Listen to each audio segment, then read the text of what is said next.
I am unashamed. What about you? We don't want you to grieve like the rest of men who have no hope.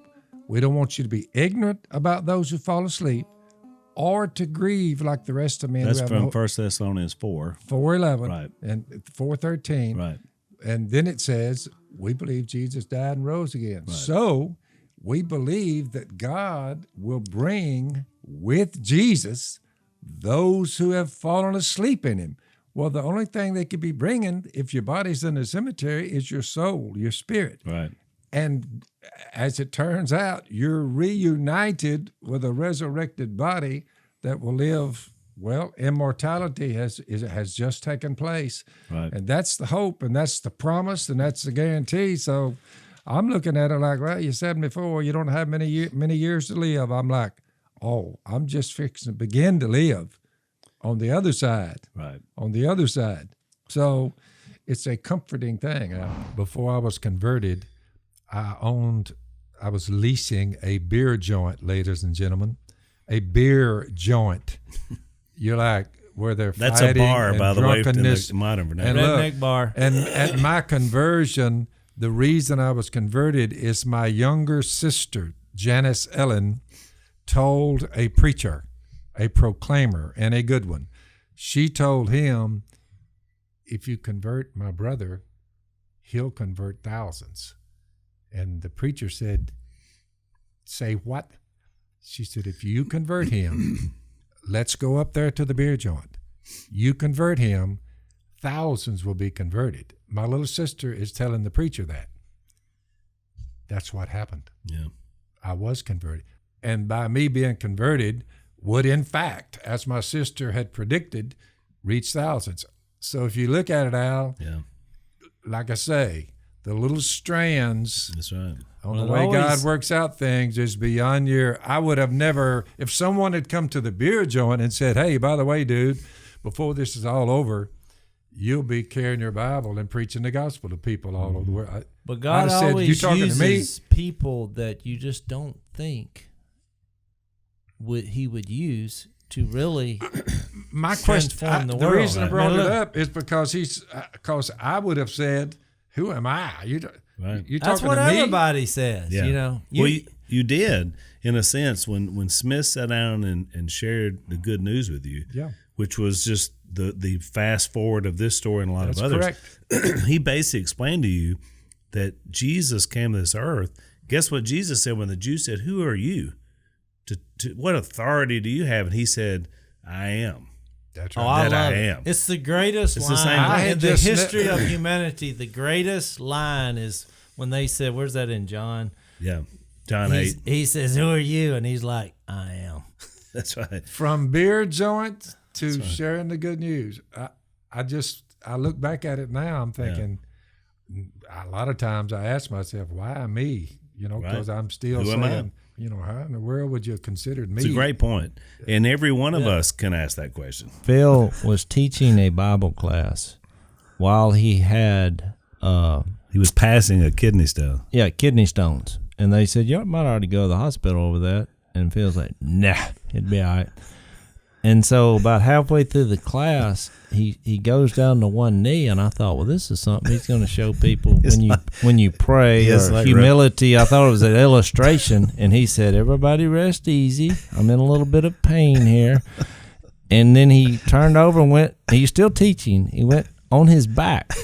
So just imagine there's a class full of people looking toward the podium, and there's a man looking like Phil does on his back. Look, and he started raising his feet up against the wall, and he kept on. So trying to get a little relief here, but never fear, I'll finish my lesson. And look, his intensity returned. He never stopped the lesson. And finally, after it was the time, okay, it's been 45 minutes, that a man taught with his head pointing the other way with his feet up on the wall. Did he have a Bible? Yeah, had his Bible. And I'll turn over and read it, And the further I went, my mouth finally, there was so much pain. I said, I don't know whether my mouth's going to keep moving or not. His lips started quivering, and I thought, this man's fixed to die right here, and he's my dad. And they literally in the Bible class, in Bible class, and they finally convinced him to go up. well, The nurses back in the back, 'cause we had some medical people there, they were up there betting on whether you'd finish. Is he going to make it or not? So they were placing their bets. So the idea he'll just never say, you know make what? it, and some of them said, "Oh, he'll make it." Of course, then he goes to the hospital, and they say, we got to go up in there and see what's going on. And Phil said, whoa, go up in there. I said, "Start with that. Go, How does that work? Explain that one. Go up Phil in gave there." him an exegesis on what a one-way road is supposed to be. Yeah, that's supposed to be an But off-ramp. anyway, they said, well, Phil, we're going to put you under. And I'm getting to the point that Phil does not, when he has an ailment, he just doesn't do what normal people do. And he said, I would rather you not put me under, because he's kind of weird about By that. the way, we're in the book of John, and speaking of the resurrection of the dead, I learned about the resurrection of the dead during that process, because when they finally said this kidney stone is hung right where the two urethra, right in there where the one tube coming out of this kidney, one coming out of that one, there's a little fork in the road there. Well, it Is that a lodged. medical term? The thing lodged right there. That's why I said go up in there. We're gonna look. Hey, I'm getting queasy. so look, they go up in there. They see this thing. They said, in "Well, the we road. got to surgically remove it, whatever." He said, "We're gonna have a little piece of looks like a y'all catch garfish or rod and reel. Their teeth get hung on this little. It's a little fuzzy ball." He said, "We're gonna foul that thing." And I said, "So what's the next move?" He said, "Come on out of there with it." So that's what they decided to do to get rid of it. Well, I laid back when it came time for them to go hunting for the kidney stone, and the guy said, some nurse said, you're going to feel a little warm pain in your arm. So they stick a needle in me, and I'm sitting there, and look, in a matter of seconds, I'm sitting there, and I just start, and I fall asleep. As soon as my eyes closed like that, now listen to this carefully. You'll learn about the resurrection of the dead. From a kidney stone. From a kidney stone. Okay. I had never been under the knife, as they say, except right here. Yeah. So my eyes closed. And look, the next thing I know, it's my eyes were like this. I opened them.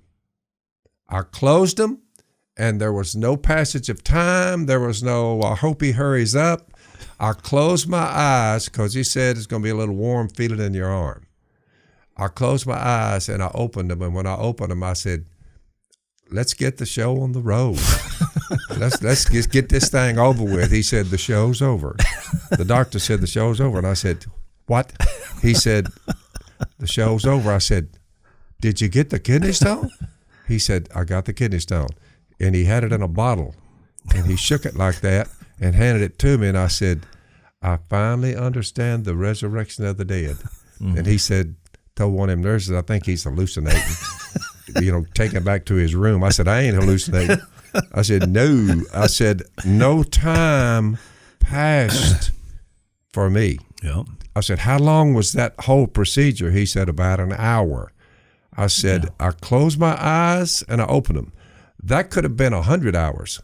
It'd have been the same result. I'd have closed my eyes, and 100 hours later, I'd have opened them.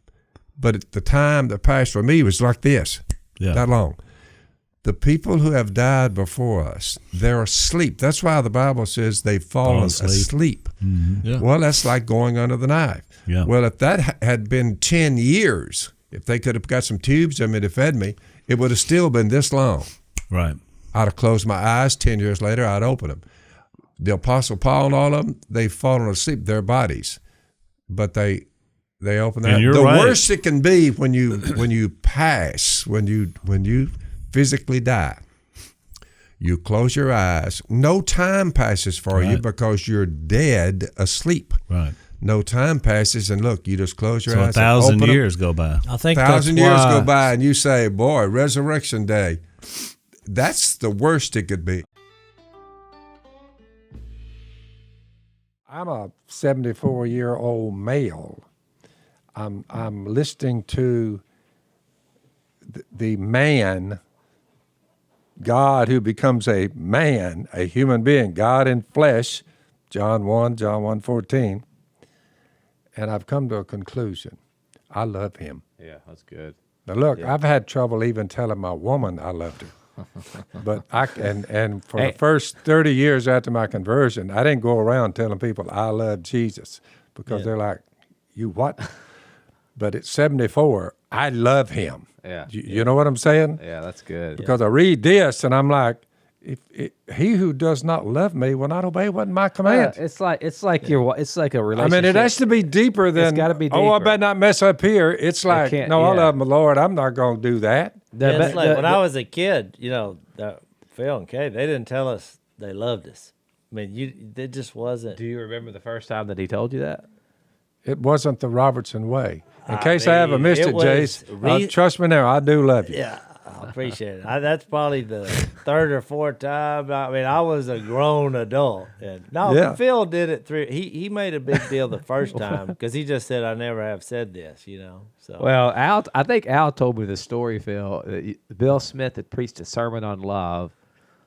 Everybody was grown, and you felt convicted by it. So you come home and everybody's eating lunch or whatever, and you say, "Hey, everybody, stop what you're doing. I got to tell y'all something." I think I remember this. I was going to tell y'all, I love you.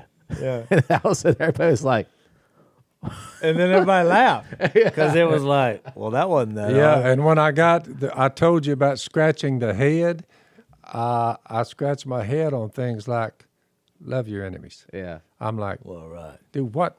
He said, love your enemies. So I always tell them the hook net story when the people were stealing fish from me. And I'd always scared them off with the shotgun saying, don't be stealing my fish, yeah. So finally one day I said, Jesus said, love them.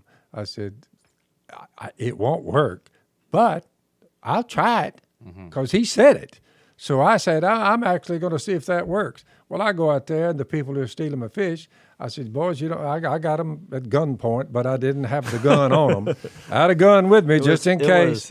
But then I said, love. I said, guys, you don't have to steal them. I'll give them to you. And they looked at each other. But and that did work better. It actually did. Yeah. Well, They quit stealing from it. What started us to be on TV was a commercial. And That's right. Benelli, became our sponsor, not because we wanted to leave Browning. They said, we no longer, thank you. We no longer need your services, which is kind of how it goes when you have sponsors for videos and all. So Benelli, I think it was one of the funniest moments ever because they wanted to do a commercial because they really liked our videos. And they said, we want to do a commercial. Would y'all do it for Benelli? And we'll give you whatever money for your to help you do your video. And look, it was not big money. No, it wasn't back then. Everybody's like, oh, you got I Benelli. think we were more excited about getting the Benelli shotguns. Oh, you're doing it to get the shotgun because, they're proud of it. They have a high dollar, but it's a great gun. So they all come down. This is before any of us has ever seen a TV crew or people. And so here's a small crew, which it looked big to me back then. There's about four or five. Yeah, three or four people, and they got some cameras. And the guy who led it, who became known as the Marine, he was like getting out. They had, sheets of paper and with dialogue. And Phil was just standing there. He kept saying, y'all ready? Y'all ready? And they were like, yeah, we'll be right with you, Phil. They were like, no, I think if he says this, we'll do this 3 times. Phil said, y'all ready? Y'all ready? And everybody kept talking, and finally, Tell them the Marine, premise. Well, they were going to say what is the best shotgun, and they wanted him to. They were looking at some catchy lines or phrases to promote their. They were looking for the hook. They said, we got a hook. If he says this about it, but what. They're all arguing about what they want me to say. That's right. And so, which is what TV people do. Oh, yeah. And Phil said, y'all ready? I got it. And it's like, well, you got what? Phil's like, I got the line. You can save all that crap. And so the Which Marine. is kind of how the way we filmed that. The Marine, to his credit, which is why he became one of the producers of the show. That's right. He said, hey, he kind of jumped on the crew. He said, hey, turn the camera on and shut your mouths and let's hear what he's got to say. And so they turned the cameras on, and Phil said, the best shotgun is one that goes boom, boom, boom. And it was like a weird silence. And then they all kind of chuckled. Yeah. And Phil said, that'll do it. And so, like, start getting his mic off, you know. And the Marine said, you know what? I think he's right. And when he said that, the look on the crew's faces were like, are you crazy? Are you insane? We've set this whole thing up, brought all these people here. But he was right. It was a great line. And that was the line. Oh, they it was used their in the hook. commercial. So What I was saying, if you analyze it, is you want it to function. Yeah. Right. In Boom, a creative boom, way. Boom. Right. That's right. I said it in a way where they're like, well, what do you mean? I said, it will fire when you pull the trigger. Right. Because shotguns have habits of hanging up. Oh, yeah. Because most people, when they do a commercial, they're like, hi, guys, use this Benelli Super Black Eagle 3. It's great for functionality. Well, people, they quit listening when he went, hi, guys. They gone. That's right. They own the point. But if you can say something that makes people think that's not on the nose, which, granted, is why we started doing a TV, because the Marine, he thought, that was kind of clever. We need to get these guys a TV show. And so that introduced Benelli Presents Duck Commander. Paul makes a point. He got you? Yep, he got you, Al. He's in your shirt. You got him? There he is. One finally got You sting him? Yeah, he's telling me. Oh, man. And then he gave the I'll kill him. Well, I think you crippled him, but I will kill him for you. You cripple him. Al, told you somebody was hey, get longer whiskers. That was a first. That's as fast as I've ever seen you move in years. Well, you're all bound down with this crazy We were just talking about sin, what it causes. That's the sting of sin right thing there. of sin. Yeah, you need to tell that story, what just happened. Because I hope he caught that on film. No, I think he caught it. Oh, he got it.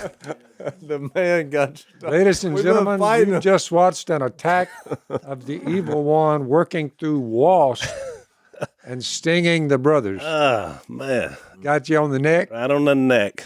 The sting of sin. Do I? And they wonder why. That's the ravages of sin. And he's wondering why we're trying to get people out of it. Well, I can't You can think. take a wasp sting and not even curse. I liked it. I didn't curse, and I had to crush it, but then he No, I came out saw the it. bottom of my shirt. I killed him for you. Good you, job. you had stifled him. Think about it, Al. Life is miserable when you're in between wasp stings. But think about the sinful people who get stung by wasps. Just think about it. They would still be hollering. I guess I'll it's tell you this. perfect This illustration. podcast, well, it turned into, for the first time in almost 600 podcasts, it went from a storytelling to action and adventure. We had an action scene. the I sting of must say, sin is down. I knew what had come to him, and I knew that he had to fight it. Well, But that's the way you ought to view sin. You see them coming out, and they have a sting. it's actually the perfect illustration for what we're talking about. I was the one that The had to sting illustrate of it. sin is death. But see, I think what happened is that Wallace heard us talking about giving life for making the world a better place, and he thought, I'm just going to give my life for the rest of these wasps here. Because they've been just buzzing around here this whole podcast. He just flat out. He just came right in for the kill, right to the He neck. attacked you for no reason. No reason. That's what gets me. Yeah. But why does Satan attack us? What did you ever do to him? That's it. What reason did he have? I mean, we never did anything to him. Yeah. That poor wasp just gave his life for stinging He you. did. And thank you, Jase, for killing it. So here was the verse before I was so rudely interrupted by the wasp. This concept of justice. I say, okay, just run it all just like it happened. Because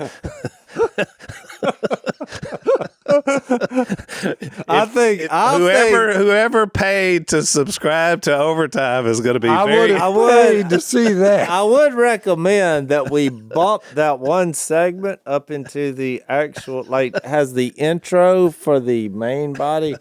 Here's what you'll see. You'll see it. Longer whiskers would have helped because it covers the area that wasp got it up inside your shirt. Maybe. Look here, No, that's Your a whiskers Robertson are like trait, this. Phil. You've been You doing need this like for years. this. When something bad happens, Phil immediately assesses This blame. would never happen. Whiskers wasn't long enough. Longer whiskers, because one lit in his whiskers earlier. Yeah. Yeah. That is true. All right, well, let me read my verse about justice. On the topic of love, love is patient, love is kind. Now just think about when somebody's life is on the line. Love is patient, love is kind, love does not envy, it does not boast, it's not proud. You got to remember, when Jesus talked about, when he talked about murder, he said hatred, you get the same penalty. Just to hate your brother. You've heard it said from long ago, don't murder. But I tell you that anyone who hates his brother is a murderer. That's the way he put it. Right. You say, so hatred is on line with murder. So what? I'm getting there. Do we have the right self-defense? Love is not rude. It's not self-seeking. It's not easily angered. If a person had these qualities, there would be no murders. Right. It keeps no record of wrong. Love does not delight in evil, rejoices with the truth. Here's the key. Love always protects. Someone says, do I have the right to defend myself? Have these kind of qualities as you go forth. I looked up the definition of protect. You say, love always protects. How? Protect, to shield from injury. You love someone, you'll say, whoa, that old tree is rotten. We need to get back. Don't get back behind the car. Be careful when you park. Whether you're driving a vehicle, walking across your yard, you say love. If you see someone fixing to be hurt, love means to shield, to protect, to shield from injury, to shield from danger or loss, to guard and look. Protects means to defend. You say, so your family is in jeopardy. Danger is out there and it's coming your way. You would love your family enough to say, I must protect you. If it happens to your neighbor, you would have every right to go over there and say, I love y'all, and I see this gang coming. I see the mob coming after you. I'm going to stand my ground with you, and I'm going to help you. I'm going to protect you. Whatever means possible. That's my view of self-defense. I think it's a good point. Yeah, because if it's possible, you'd a lot rather have a Bible study with these 5 thieves that are going to take over your house and rape your wife and children. Right. You'd rather sit down with a Bible study. You love them enough to say, look, I'm going to spare you. I'm not holding against you. But you keep pressing forward and you have weapons of war in your hands and you're coming toward me or my family. But it also... I love my family enough to shield them and protect them. He said in 1 Corinthians 13, if I speak in the tongues of men and angels, but have not love, I'm only a resounding gong or a clanging cymbal. If I have the gift of prophecy, and that's mentioned in Mark, if I have the gift of prophecy, can fathom all mysteries and all knowledge, and if I have faith that can move mountains, but have not love, I'm nothing. Now, you alluded to the guy was not living right to begin with, and kind of that's the fuel where all this come from. If I give all I possess to the poor and surrender my body to the flames, but have not love, I gain nothing. Love's patient. It's kind. Love does not envy. It does not boast. It's not proud. It's not rude. It's not self-seeking. Now, these are qualities that are a little more harder to reach. It's not easily angered. It keeps no record of wrongs. Love does not delight in evil, but rejoices with the truth. It always protects, always trusts, always hopes, always perseveres. And love never fails.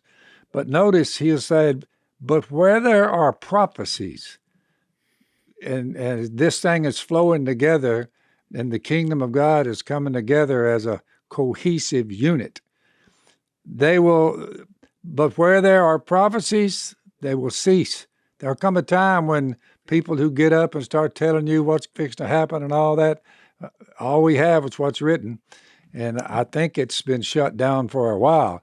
Where there are tongues, it's mentioned. People having the ability to speak in any language they run up on. The apostles had it when they took off from in Acts chapter 2. There'll be silence. Where there is knowledge in a spiritual sense about fathom all mysteries, it'll pass away. For we know in part and we prophesy in part. But when perfection comes, and it's resting on the love of God and the love of each other, the imperfect disappears.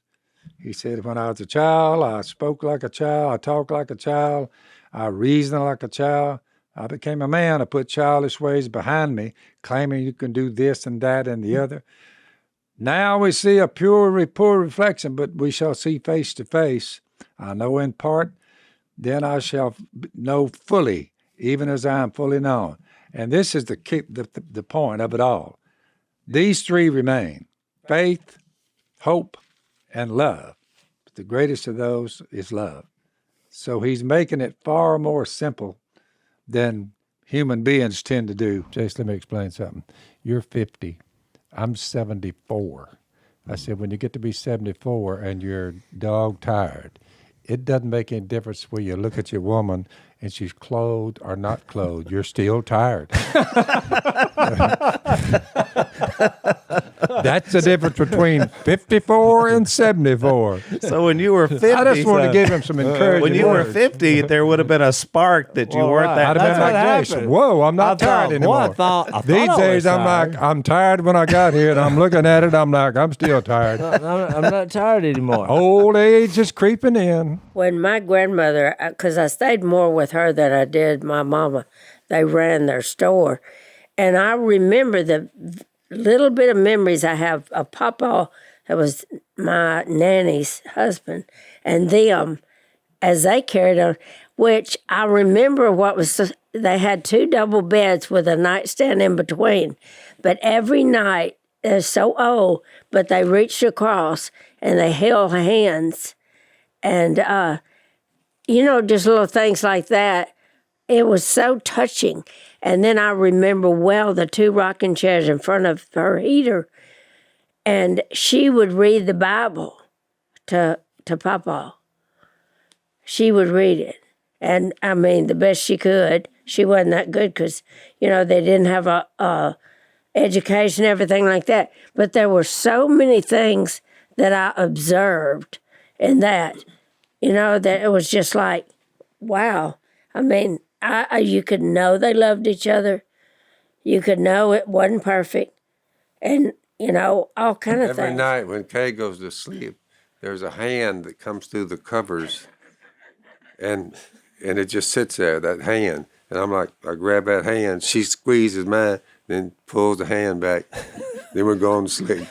That's good. Well, you got a romantic side. I never knew that. Yeah, just to make sure everybody's still there. I'm right? just telling you, when the grandma was talking about, that position, that's every night that hand comes out of the Just cover. make sure. Yep. Checking for a We pulse. should have or put is that it- in the movie. Well, I think it's just all right. I hold let's Missy, sleep on it. I You know hold what I'm Missy, saying? Missy's hand a lot because she's cold natured, and That's true. It warms me so I up. always, even yesterday, because I thought she's probably cold in here because it was a little In drafty, church, and I grabbed yeah. her hand, and sure enough, it like felt ice. like 2 ice cubes. So I mean, it's just a little way. It's the little things. So Yeah, I'm if like, you let think me about it, warm her it's the hand little up. things Yeah, like I think that. so. But if somebody I feel walked left by, out not having Zach here to say something nice about me. yeah, My point is, if you never see the hand come out from the covers, and there's a little squeeze, something's not right there. That's Yeah. that's kind of solidifies what we're doing here. Yeah. Here's my hand. What is? And never Okay. did I know he took that and noticed it or anything. My little wife, Miss Kay, there was a note on the chair leg where I sit watching the ball games, and Matt Dillon and there was a note there, and it said, I'm going to town. She gave her a little update where she was going.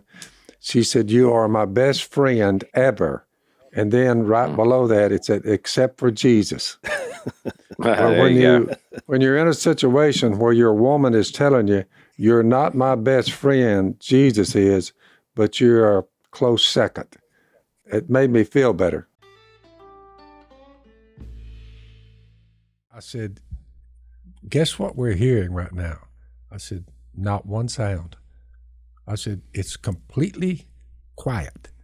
I said, "We're under these big oak trees in my yard." I said, "There's not a sound anywhere." Right. I said, "How in the world would human beings not recognize that as a good place to be?" It's just, of course, maybe it's just me, but I don't know. it was completely silent. We get over in them woods we own over at Jase. We get out in the middle of that thing. You just wouldn't believe what you're not hearing. Yeah. It's just calmness for the mind, peace of mind.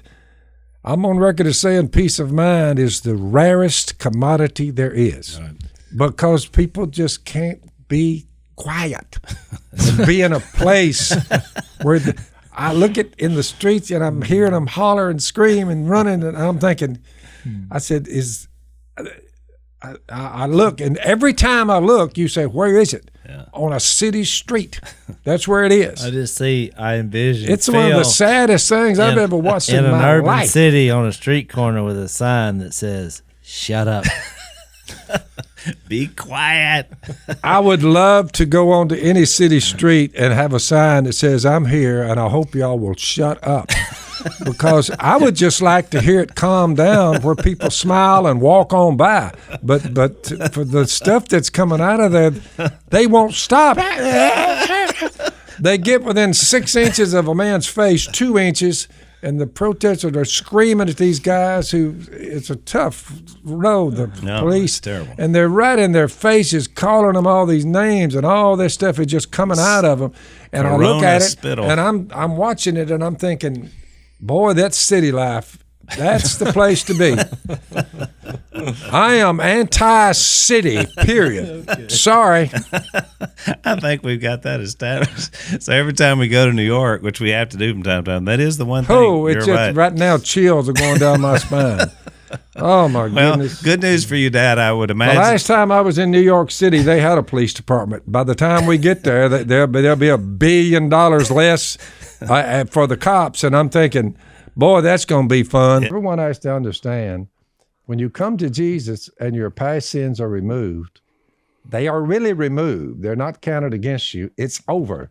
You are justified before God, even with all the sins that you had. Yeah. Some of these younger bucks in America now, they're thinking that it's going to be instantaneous relief and you don't have to walk a godly life. We're the light of the world, the salt of the earth, because we're in the light of the world, Jesus. And we just need to understand that you're never going to get past your struggle with sin. The great news is your sins are forgiven, and there is the mediating work of Jesus that will keep you cleansed. Yeah. And you need to learn things like self-control and how to live your life and how to show people what the light of the world looks like. We are being like Jesus in a sin-filled world, and our struggles are there, but they've been paid for, so we don't need to be always singing the blues. That's kind of the 3 or 4 that wrote us, you know. I'm not worth it. My wife deserves more than me, and I'm struggling with the internet pornography. They just have to learn. You just have to start taking things that are sinful and get past them. But it's a struggle, and it'll last you the rest of your life. But I'm just saying, it looks like to me, in this time, our current situation, Jase, what in the world would be wrong with people seriously contemplating, why don't we just be like Jesus? There wouldn't be warfare, hatred between us. There would be forgiveness, and there'd be love, and there'd be patience. Love for God and love for your neighbor, Al. It comes hard. Yeah. It's hard. At one time, we too were foolish, disobedient. The book of John, we've been reading about these people, deceived and enslaved by all kinds of passions and pleasures. We lived in malice and envy, being hated and hating one another. You're like, things haven't changed a bit. But, and this is what we're discussing, and here's a good thought for today. Titus 3, by the way. But when the kindness and love of God our Savior appeared, God in flesh, standing on the earth, the book of John we're studying, he saved us. What's this? Not because righteous things we had done, but because of his mercy. He saved us through the washing of rebirth and renewal by the Holy Spirit, when the kindness and love of God our Savior appeared. And going back to Jase's point, he knew how to love. He said, you got evil deeds, all of you. I love you so much. I love you so much. I'm going to remove your sin and raise you from the dead.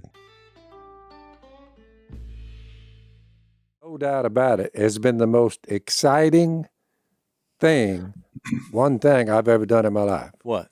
To see people go from, like your buddy there, you was talking, from lost to go saved. from lost to saved. Oh, that's right. It's the most exciting thing I've ever done in my life, is being a part of that. Following Jesus, the guy that ordered the duck call, that's all he wanted was a duck call. And in the midst of that, he cursed God. He would GD this and GD that. So I finally, before he hung up, I said, by the way, he said, you got my duck call coming? I said, yeah, I got it coming. I said, by the way, I said, why do you keep cursing the only one that could save you from death? And it was silence. Well, he said, hey, send me my duck call. Well, about 10 minutes went by and the phone rang. He said, hey, it's me again. He said, you know what? I never thought about that. I said, well, you're cursing him. And I said, unless he can get you out of here alive, I don't know nothing, no one else that could. I said, you know what you ought to do? You ought to come over here and I'll tell you about the one you're cursing. You may change your mind. He said, well, I might do that. I said, well, you ought to. Well, a week goes by, I knock on the door. He steps in the door and he said, I'm the one that was cursing God. And you told me you're going to show me why I shouldn't. So I told him about Jesus. He was converted. About 15 or 20 years later, I ran into him, and he was one of the leaders at that church where I was speaking. So you never know. We're not here to judge the world. James is going to say, I've been reading chapter 4, but the last thing he says, basically, there's only one lawgiver and judge, the one who's able to save and destroy. But you, who are you to judge your neighbor? Our job is to point them to God, namely Jesus in flesh, and his removal of their sin by dying on a cross and being resurrected. After it's all said and done, that right there, pretty well, all churches need to stand on that and not budge. We don't have to go around bad-mouthing the world, what all they're doing. We look at them, we see it, and we're like, man, boy, do they ever need some counseling and some Bible teaching. But we're relics of the past now. It didn't take long. I mean, we hadn't been here for 250 years, but it is upon us now. A lot of people from his former life thought he was a kook now. He's just some religious nut. I don't know what's happened to Phil. But then through the years, you were able to go back, including with Big Al and a lot of others, and share Jesus with them. And so all of a sudden, that crack pot was really just a cracked pot because you were a jar of clay that God was shining his light through you. So after about 15 years, they all my old ex-running buddies all came together saying, basically, he gone. That's right. He's out. He's out. Unreachable. Right. Which is what you needed. Which Well, one of them stepped out. Yep. Received the gospel. Once he saw what it was all about. Yep. Death came near. The doctors, when it came down to death, the same ones who had deserted me, and I had deserted them, one of them said, "What did that?" Yeah. He finally said, "What's the story?" Yeah. Well, I told him the story. He was driving down on that old Bronco of his, and I told him the story. He said, "I said, you're an atheist. What do you think?" I said, "You could go at any minute." And he said, that's what I have just now come into grips with. He said, I could die at any time. Aneurysm near my heart. So I baptized him.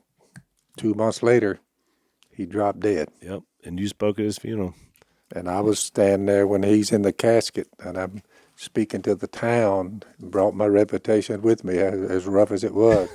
And all of them are sitting there. I wish we'd had that on film. They asked me to speak, and I said, well, I don't know about that. I don't even have a suit, and most people at funerals have a suit. I said, but I don't own one. They said, don't worry about it. Just do it. You were still a little fearful about preachers and all that even back in those days because you were barely new. Yeah, I spoke to the whole town about when Al died in their mind, but my words to them was, I said, see that casket right there, old Big Al's in there? I said, I'll see him again. As you go forward, number 1, live a quiet life. Number 2, mind your own business, Jase. Number 3, work hard so that your daily life will win the respect of the outsider. And number 4, don't be dependent on anybody. That's the 4 things. When I die, don't cry. Dance, sing, but don't cry when I die. When I die, you say, he made it because I watched him as he walked through the years. It's faithful to Jesus, let's all squall over it. Don't do that. Yeah. Celebrate.